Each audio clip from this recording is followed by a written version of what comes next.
வறுமையிலிருந்து வெளியே வர வேணும் என்று நினைக்கிற தங்கம்மா தொடர்ந்து தமது குடும்பம் வறுமையில் வாடுவதை அவரால் ஏற்றுக்கொள்ளவே முடியல. கஷ்ட நிலைமையை பார்க்கலாம வெளியூர் போனேன். பிள்ளைகளை நல்ல முறையில் வைக்கணும் அப்படின்ட்டு. மக ஒருத்தி அவளை நாங்கள் தான் வளர்த்து நானும் மயனும். நான் வெளியூருக்கு போகிறதுக்கு காரணமே அவள். நான் 11 வருஷம் போனதுக்கு என்ன எதுவும் பலம் கிடைக்கல எனக்கு. 11 வருஷம் வேலை செஞ்சேன். எனக்கு போன வீடெல்லாம் நல்ல வீடு. நந்தினியை விட்டு நான் இந்த பிள்ளைய நல்ல முறையில் படிக்க வைக்கணும் அப்படின்னு போன வீடு தான் எனக்கு சரியில்லை. நான் ஏண்ட கையில் யாரும் கொடுத்துட்டு போகிற ஒரு டினாரில் பண்ண ஒரு பேக்கெட் வாங்கிட்டு வந்து பாத்ரூமில் நனைச்சி தான் அந்த சாப்பாடை சாப்பிடணும். அது தெரியாமல் தான் சாப்பிடணும். அப்படி ஒரு கொடுமை கொடுத்தா. அப்பயும் நான் பல்ல கடிச்சிக்கிட்டு ஒரு வருஷமும் 4 மாதமும் நான் அந்த வீட்டில் இருந்தேன். நம்ம நல்ல முறையில் ஊர் போய் சேரணும், நம்ம புள்ள படிக்கிறதுக்காகத்தானே அவ்வளோ கஷ்டப்படுது, வந்தோம் நம்ம கஷ்டப்படுறதுக்கு அப்படின்ட்டு.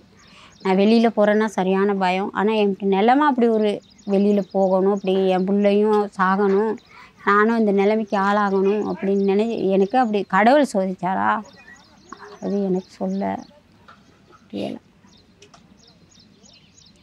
யாரை வாழ வைக்கணும்னு வெளிநாடு போனாங்களோ தங்கம்மா, அவங்க வெளிநாட்டில் இருக்கும்போது தனது 10 வயசு பேத்தி தற்கொலை செய்து கொண்டாருன்னு தகவல் வருது தங்கம்மாவுக்கு.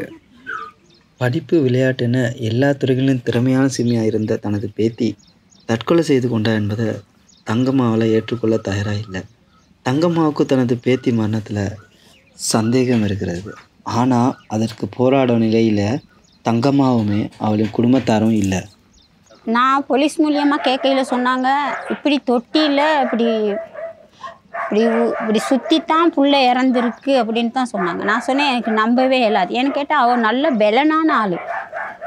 அன்னைக்கு சாவுற அன்னைக்கு கூட வீடு மொப்பு தும்புத்தடி பக்கெட் 2ல் தண்ணி, 1ல் டிட்டோல் தண்ணி, 1ல் சோப் ரின்ஸு போட்டு தண்ணி, அழகாக உடுத்துவா, அழகாக தெரியுவா. பூமியில் நடந்து போ ஒரு சின்ன ஈ கூட சாகாது. படிப்புனா அப்படி ஒருத்தருமே சொல்லலையாம் இப்படி நடந்துருச்சுன்ட்டு. ஆனால் பக்கத்து வீட்டில் எல்லாருமே இருந்திருக்காங்க.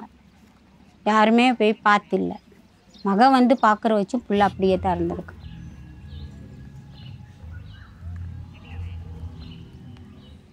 வெளியூருக்கு இங்கே இப்போ யாருமே போகாமல் இல்லை, எல்லாருமே போயிருக்கோம்.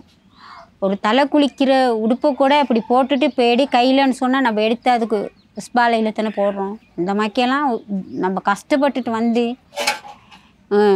நம்மளுக்குன்னு ஒன்று வீட்டுக்கு வந்து நம்மளுக்கு ஒரு நிம்மதியாக ஒரு சந்தோஷமாக எதுவுமே இல்லை தானே. நம்ம பிள்ளைகளை இழந்து, நம்ம பணத்தை இழந்து, புருஷனை இழந்து, சல்லி சம்பாரித்து 5 வருஷ காசில் 90 ரூபா இருந்துச்சு. ஆனால் நான் நினச்சேன் வந்து வீடு வாசல் கட்டி பிள்ளைகளுக்கு நல்லது கெட்டது செய்வோம், அழகாக வைப்போம் அப்படின்னு. ஆனால் வந்து பார்க்கையில் 4 செவரு தான் இருந்துச்சு. சம்பாரித்து வச்சுட்டு போனது கூட இல்லை. வீட்டுக்குள்ளே சட்டி பானை கூட இல்லை. வர்ற டிப்பெல்லாம் தேங்காய் திருவி, ரொட்டி தவறம், அரிக்கஞ்சட்டி, சோறாக்குறதுக்கு பானை, கறி வைக்கிறதுக்கு தாச்சி, தேங்காய் திருவுறதுக்கு தேங்காய் திருவி, ஒரு 5 முறை 6 முறை அதே நிலைமையில தான் நான் அந்த வீட்டிலேருந்து வாழ்ந்துக்கிட்டு இருக்கேன். அப்படி ஒரு சமுதாயம் எனக்கு நடந்தது மற்ற எந்த பெண்ணுக்குமே நடக்கக்கூடாது அப்படிங்கிற ஒரு இது தான் எனக்கு இது. இவர்கள் மத்திய கிழக்கு நாடுகளுக்கு தொழில் நிமித்தமாக இடம்பெறும் நிலையில் இவர்களின் பிள்ளைகளின் பாதுகாப்பு என்பது வெறும் கேள்விக்குறியாக மாறுகிறது. தங்கம்மாவின் பேத்தியின் மரணம் போன்ற மரணங்களின் மற்றும் சிறுவர் துஷ்பிரங்களை தடுக்க வெளிநாடு செல்லும் தாய்மார்களின் பிள்ளைகளை பாதுகாக்க சமூக பாதுகாப்பு பொறிமுறை ஒன்று அவசியம் அல்லவா?